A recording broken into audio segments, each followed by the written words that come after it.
My cousin didn't joke when she said it. She didn't laugh. She didn't soften it. Halfway through Thanksgiving dinner, she put her glass down and said, "It's family property." She was talking about my beach house. The one I bought, the one I pay for, the one that somehow stopped being mine without me noticing. What followed wasn't a shouting match. It was something quieter and much more calculated. "It's family property." Lindsay didn't even raise her voice when she said it. That's what made it worse. We were halfway through Thanksgiving dinner. My mother had just passed the mashed potatoes to my dad. My Aunt Karen was explaining loudly how organic turkeys taste cleaner. My cousin Lindsay had her wine glass in one hand and her phone face down on the table like she was trying to look present. Then she said it. "It's family property." At first, no one reacted. The words just floated there, casual and poisonous. I looked up from my plate. "What is?" I asked. She tilted her head slightly like I was being slow on purpose. "The beach house," she said. Silence. Not dramatic silence, just the kind where forks pause midair. I remember thinking very clearly that I should have seen this coming, because this didn't start at Thanksgiving. It started the day I closed on that house. 3 years ago, I bought the beach house myself. Not inherited, not gifted, not co-signed. I bought it after 12 years of working my way up at a consulting firm most people can't pronounce. I skipped vacations, drove the same car for almost a decade, and lived in a one-bedroom apartment well past the point I could afford better. The beach house wasn't a flex. It was a milestone. 2 bedrooms, narrow wraparound deck, quiet stretch of coast about 3 hours from where we all live. Not a mansion, not Instagram perfect. Just clean air and a place where the sound of waves drowns out everything else. The first time I brought the family there, it was my mistake. I thought I was sharing something I was proud of. Lindsay walked through the living room that first weekend and said, "Wow, so this is our family beach house now." She laughed when she said it. I laughed too. I shouldn't have. Back at Thanksgiving, she leaned back in her chair and took a slow sip of wine. "I mean," she continued, gesturing vaguely with her fork, "it's not like it's just yours. We all use it." There it was. The shift. My dad cleared his throat. "What exactly are you saying, Lindsay?" "I'm saying," she replied calmly, "it makes sense to treat it like what it is, a shared family asset." Asset. She said it like she was presenting quarterly projections. I looked around the table. My Aunt Karen was already nodding. Uncle Mark avoided eye contact and stabbed a green bean like it had personally offended him. My mother looked uncomfortable. I set my fork down carefully. "It's not a shared asset," I said. "It's my house." Lindsay smiled at me. Not sweet, not hostile, just patient. "Daniel," she said, "you're being technical." Technical. That word always shows up right before someone tries to blur a line. I didn't respond immediately. Instead, I thought about the past 3 years, because this hadn't been sudden. The first summer after I bought it, I invited everyone down for 4th of July. It was supposed to be one weekend. Then it became, "Hey, can we use it for a girls' weekend? Hey, we'll just pop down Friday night. Hey, we already told the kids they could see the ocean." At first, I didn't mind. I was proud of it. I liked seeing people enjoy it. But I started noticing small things. Lindsay would refer to it as the beach house in a way that implied communal ownership. Never Daniel's beach house. Just the beach house. Like it had always existed and I had simply unlocked it. Then came the spare key conversation. "Just in case," she said one afternoon standing in my kitchen. "What if there's an emergency and you're not around?" I didn't give her one. She acted surprised. "You don't trust family?" I told her it wasn't about trust. It was about boundaries. She laughed. Boundaries is not a word Lindsay respects. Back at the table, she placed her glass down and folded her hands. "Let's just be honest," she said. "It's not like you're there every weekend. Most of the time it's empty." "It's empty because I choose when it's used," I replied.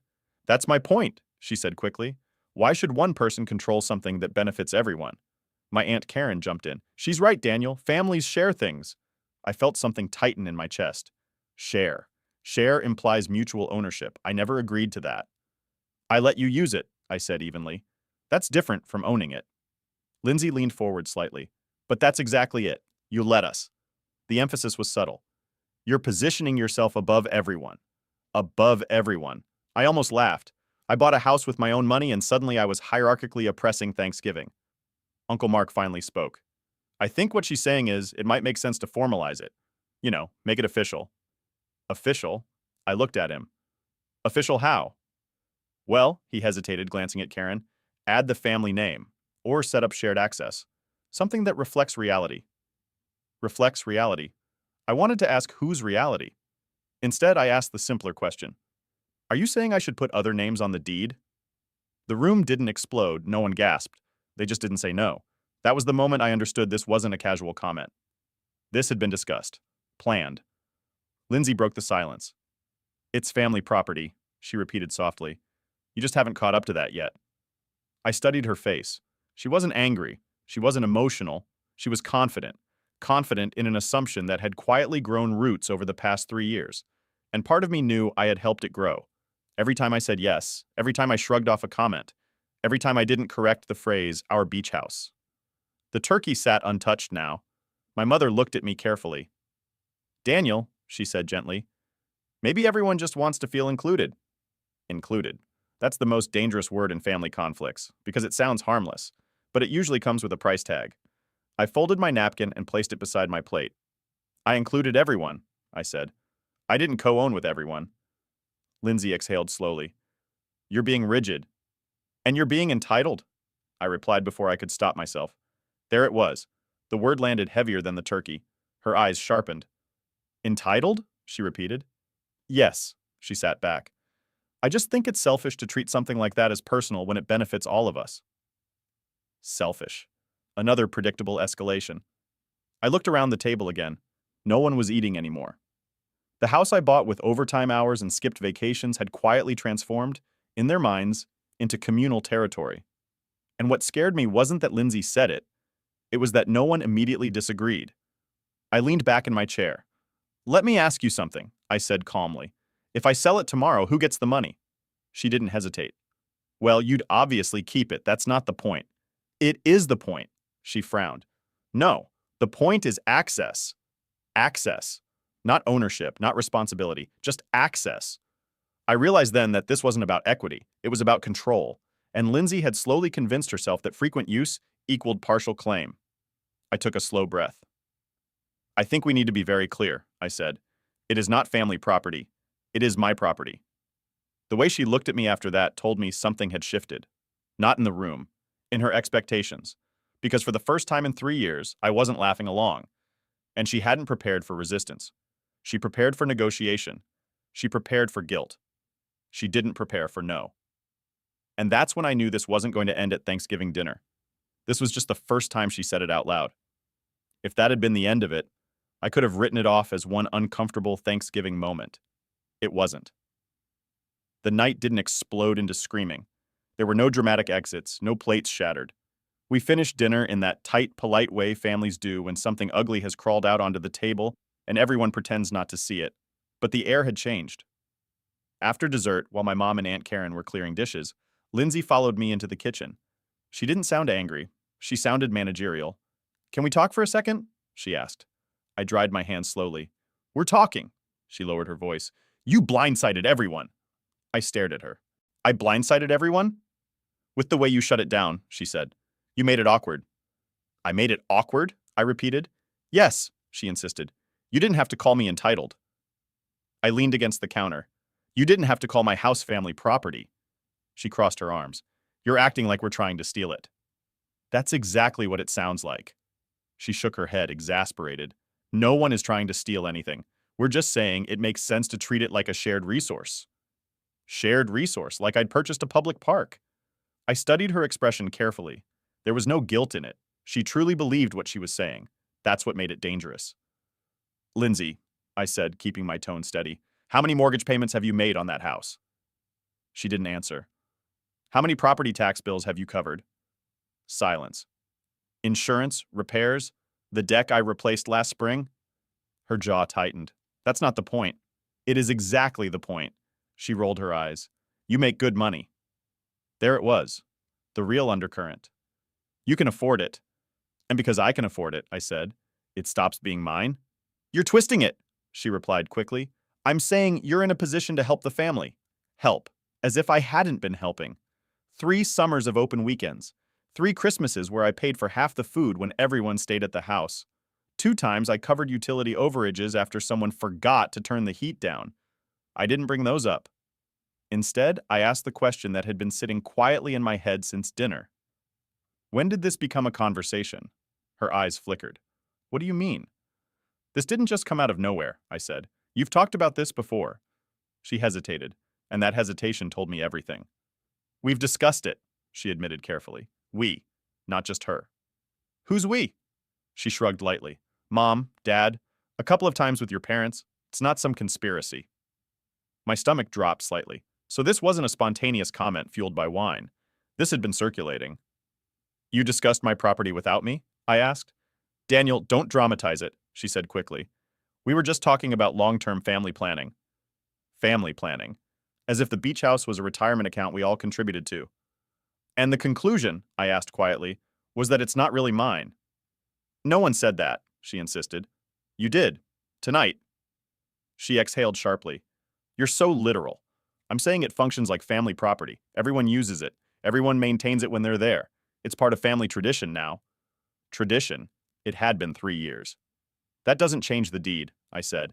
She stepped closer, lowering her voice further. Why are you so attached to keeping it separate? The question was framed like concern, but it carried accusation. I'm not attached to keeping it separate, I replied. I'm attached to keeping it accurate. She studied me for a moment. You don't trust us. I don't trust this conversation. That landed. Her expression hardened slightly. So what? We just keep asking permission forever? You ask because it's not yours, I said. She laughed once, short and humorless. Do you hear yourself? Yes. God, Daniel, she muttered. It's like you think we're freeloaders. I didn't answer, because the truth was uncomfortable. Freeloaders wasn't the right word. Entitled was.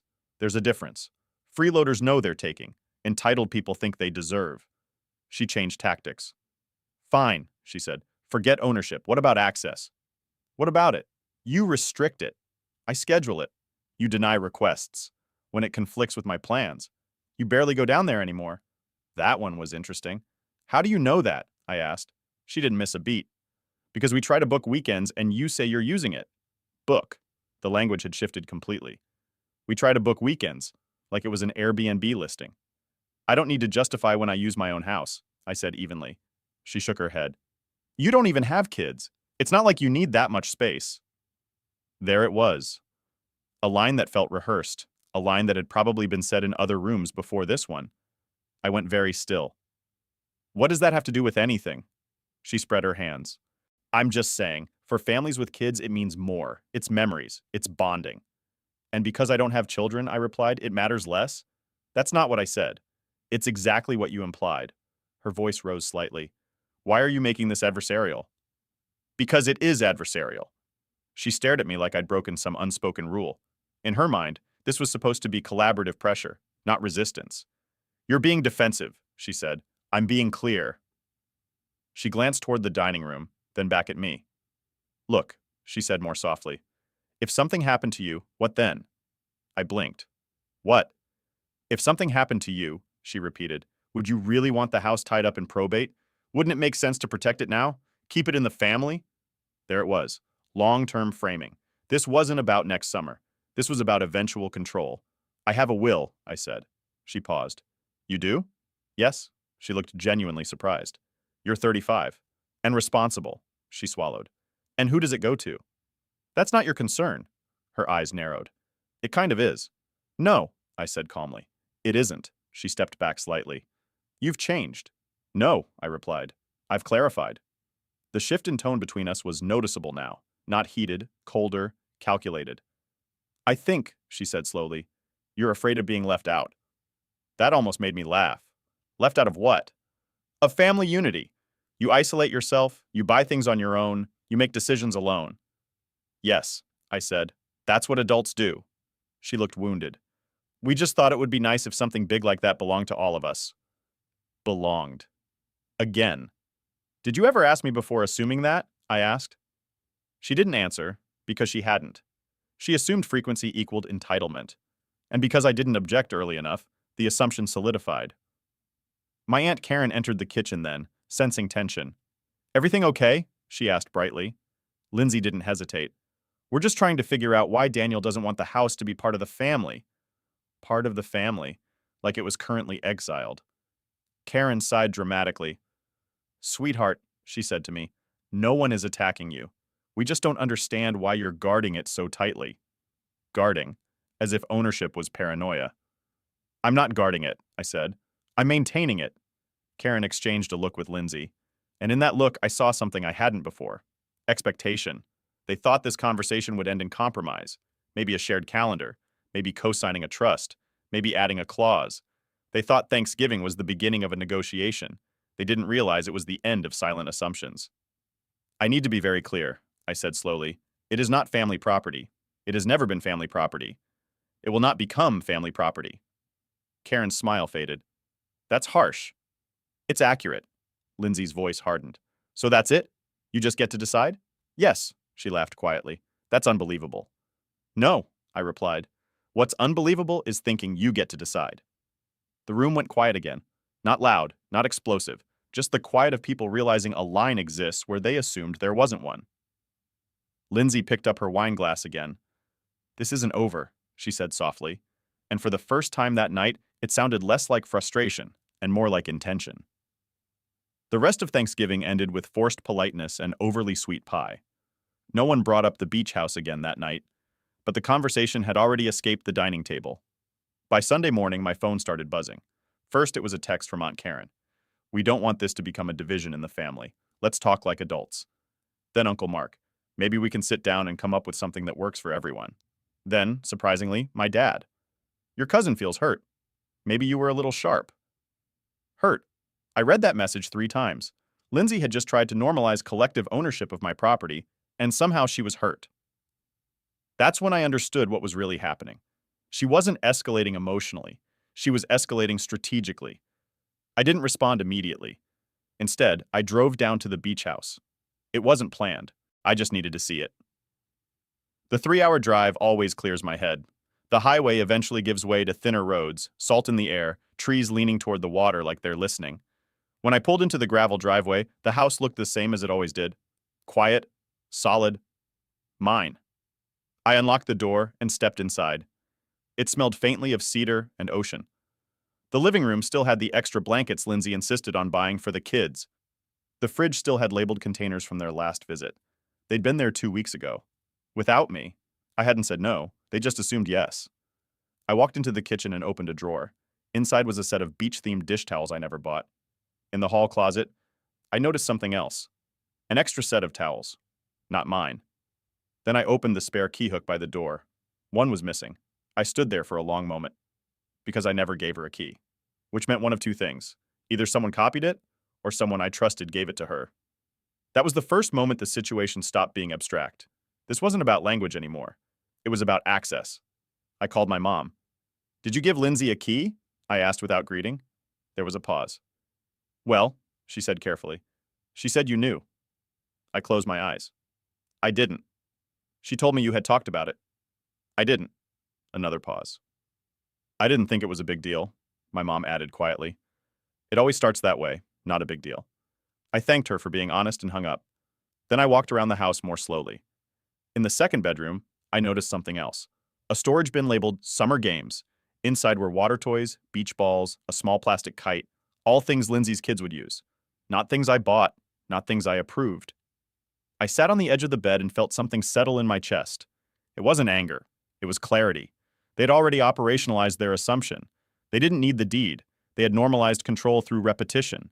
Frequent stays, personal items, spare keys, language shifts, all subtle, all accumulative. I walked back into the kitchen and opened my laptop. First, I pulled up my property documents. Deed, mortgage, insurance. Everything was exactly as it should be. Then I called a locksmith. I need all locks changed, I said, as soon as possible. He could come Monday morning. Good. Next, I logged into my booking calendar. I blocked out the next 3 months. Not because I planned to use it every weekend, but because I needed space. Then I did something else. I installed exterior cameras. Not hidden, visible, clear. If access was the battlefield, visibility was the answer. That evening, Lindsay called. I let it ring once, twice. Then I answered. Hey, she said, voice neutral. Hey. I've been thinking. About? The house, of course. You really blindsided everyone, she continued. It felt aggressive. I disagreed, I replied. That's not aggression. You didn't just disagree, you shut it down. Yes, she exhaled audibly. You didn't even consider compromise. There's nothing to compromise. That's such an extreme position. No, I said calmly. It's a simple one. She shifted tone again.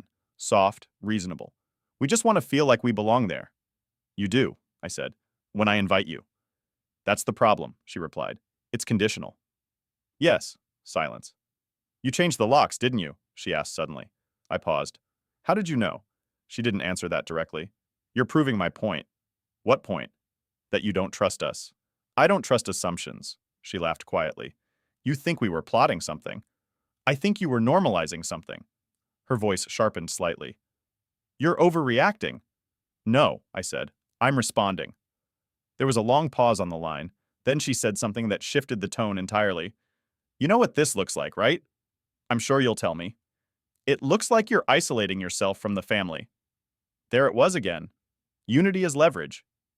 If refusing to give up ownership isolates me, I replied, that says more about the family than me. She didn't like that. You always do this, she said. You make everything intellectual, cold. I'm being practical. You're being selfish. That word again. It's selfish, she continued, to hold something like that over everyone. I've never held it over anyone. You control access. Because it's mine. You don't need it. That sentence landed harder than the rest. You don't need it. The implication was clear. Because I don't have children. Because I'm single. Because I don't host chaotic summer weekends. My ownership was somehow less justified. Need isn't the standard, I said quietly. What is? Ownership, she exhaled sharply. You know what? Fine. Keep it. The tone shift was abrupt. Too abrupt. I will, I said. But don't expect the family to just move on from this. I didn't respond. Because I understood something now. This wasn't about a beach house. It was about hierarchy. Lindsay had slowly positioned herself as the emotional center of the family. The kids, the gatherings, the energy, and the beach house had become an extension of that narrative, a stage. And by refusing to convert it into shared property, I had disrupted the story, not just legally, symbolically. She ended the call with a simple, "We'll talk." After that, things didn't explode. They recalibrated. Family group chats grew quieter around me. Invitations became more neutral. My aunt stopped sending "Can we use the house?" messages. Instead, she sent, "Are you planning to use the house?" Language matters. 2 weeks later, my dad called. Your aunt and uncle are upset, he said carefully. I assumed. They think you're punishing everyone. For what? For trying to include themselves. I leaned back in my chair. Did they mention the spare key? There was silence. Spare key, my dad repeated. Yes. Another pause. I'll talk to them, he said quietly. That conversation never came back to me, but something else did. An email. From Lindsay. Subject line. Proposal. I opened it slowly. Inside was a detailed outline. Usage schedule, cost-sharing breakdown, maintenance responsibilities, suggested family trust structure. She had built a plan, not emotional, not chaotic, strategic, and at the bottom, one line. It's already functioning this way. Let's just formalize it. I stared at the screen. Because she wasn't backing down. She was escalating through structure. And that's when I realized something important. If I didn't make this crystal clear now, the narrative would eventually outrun the paperwork. I didn't respond to her email immediately, not because I didn't know what to say, but because I understood that anything short of absolute clarity would be interpreted as negotiation. And this wasn't a negotiation. The next weekend, I drove back down to the beach house. The locksmith had already changed the locks. The new keys felt heavier in my pocket. The camera system was active, notifications wired directly to my phone. I walked through the house slowly, noticing things I hadn't before. The hallway had faint scuff marks from someone dragging coolers. The guest room closet was half filled with storage bins I didn't recognize. The kitchen cabinet had a stack of plastic kids' cups with cartoon sea creatures on them. It wasn't vandalized. It wasn't trashed. It was just claimed. Subtly. Incrementally. Like a flag planted without ever announcing a takeover. I gathered the extra bins and stacked them neatly by the door. Then I drafted a message. Not emotional, not reactive. Clear. Lindsay, I received your proposal. I'm declining it. The beach house is not and has never been family property. It is legally and financially mine. I'm not interested in co-ownership, shared trusts, cost splitting, or formalized access structures. If and when I invite family to use it, that invitation stands. But it is not a shared asset. Please stop framing it that way in future conversations. Daniel, I read it 3 times. It wasn't hostile. It wasn't sarcastic. It wasn't open-ended. I sent it. She replied within 15 minutes. So that's it? You're cutting everyone out? No, I'm correcting the narrative. You're being extreme. No, I'm being clear. You're going to regret isolating yourself. I didn't respond to that one. Because threats disguised as predictions don't deserve answers. The real shift happened 2 days later. My Aunt Karen called. She didn't waste time with pleasantries. This is creating division, she said. No, I replied calmly. The assumption created division. You could have handled it privately. It was brought up publicly. That's not the point. It is to me. She sighed heavily. You know what this looks like? Yes, I said. I've heard. You look selfish. I let that sit. You know what looks selfish to me? I asked quietly, discussing how to restructure someone else's property without including them. She didn't answer immediately. Then she changed tactics. The kids love that house. They love the beach, I corrected. Don't do that, she snapped. Don't reduce it. I'm not reducing it, I said. I'm separating it. She exhaled sharply. So you're willing to damage relationships over this? That question deserved honesty. I'm willing to protect boundaries over this. Silence. You've always been distant, she muttered. No, I said. I've always been independent. After that, the calls slowed down. The group chat became quiet around any mention of summer plans. A month passed, then another. And something interesting happened. The pressure faded. Not because they agreed, but because they realized I wouldn't budge. Entitlement often thrives on hesitation. When there's none, it starves. In early spring, Lindsay texted me. Are you using the house Memorial Day? Yes. Long pause. Okay, that was it. No argument, no appeal to unity, no suggestion of shared scheduling, just acceptance. When I drove down that weekend, the house felt different. Not because anything physical had changed, but because the psychological occupation had been cleared. No extra bins, no surprise items, no spare keys floating around, just quiet. Later that summer, I invited my parents down for a weekend. Only them, no extended family. It was calm, simple. My dad grilled on the deck. My mom read a book by the water. At one point, my mom said softly, I'm sorry about the key. I nodded. I should have asked you first. Yes, I said. She looked at me carefully. You weren't wrong. That mattered more than I expected. Months later, at another family gathering, the topic of the beach house came up again. But this time, it was different. Uncle Mark said, Daniel's beach house is beautiful this time of year. Daniel's, not ours, not the family's. Lindsay didn't correct him. She just took a sip of her drink and moved on. And that's when I knew it was over. Not dramatically, not explosively, just settled. Because ownership isn't established by volume, it's established by clarity. Lindsay thought saying it's family property would make it so. She thought repetition would normalize it. She thought access would blur ownership. But she underestimated something simple. Silence can be misinterpreted, but a firm no cannot. The beach house is still mine. It's quieter now, not because fewer people love it, but because fewer people assume it belongs to them. And sometimes, protecting something doesn't require shouting, just drawing the line and not stepping back. Lindsay thought repetition would turn assumption into ownership. She thought if everyone said family property long enough, it would feel true. It didn't. Because ownership isn't about who visits most. It isn't about who has kids. And it isn't about who says the word family the loudest.